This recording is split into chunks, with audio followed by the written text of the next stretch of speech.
ఇటీవలే విడుదలైన the Paradise teaser రేపుతున్న సంచలనం అంతా ఇంతా కాదు. ముఖ్యంగా ల కొడుకు అనే పదాన్ని నానిలాంటి స్టార్ హీరో సినిమాలో ఇంత ఓపెన్గా వాడటం గురించి సోషల్ మీడియాలో పెద్ద ఎత్తున చర్చ జరిగింది.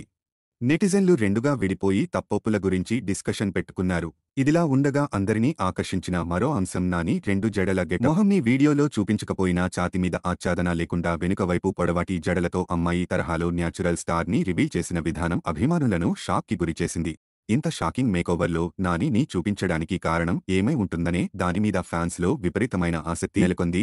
ఇటీవలే ఒక ప్రముఖ ఆంగ్ల దినపత్రికకు ఇచ్చిన ఇంటర్వ్యూలో దర్శకుడు శ్రీకాంత్ ఓదెల ఒక కీలక సంగతిని పంచుకున్నాడు. ఈ రెండు జడలకు తన బాల్యానికి కనెక్షన్ ఉందని, చిన్నప్పుడు 5 ఏళ్ల వయసుగా తల్లి తనను అలాగే పెంచిందని, ఆ స్ఫూర్తితోనే ప్యారడైజ్లోని నాని పాత్రను డిజైన్ చేశానని చెప్పుకొచ్చాడు.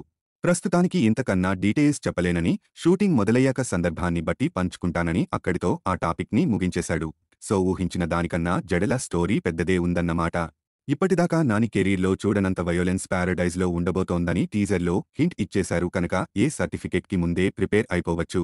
ఇది పెద్ద ఎత్తున సక్సెస్ కావడం శ్రీకాంత్ ఓదెలకు చాలా కీలకం. ఎందుకంటే దీని తర్వాత చిరంజీవి సినిమా ఉంది. ఇందులోనూ హింస ఎలివేషన్లు ఓ రేంజ్లో ఉంటాయని లీక్స్ ఊరిస్తున్నాయి. అదే నిజమైన పక్షంలో మెగాస్టార్ ని నెవర్ బిఫోర్ తరహాలో చూపించొచ్చు. 2026 మార్చిలో విడుదల కాబోతున్న ది ప్యారడైజ్ కు అనిరుద్ రవిచందర్ సంగీతం సమకూరుస్తున్నాడు.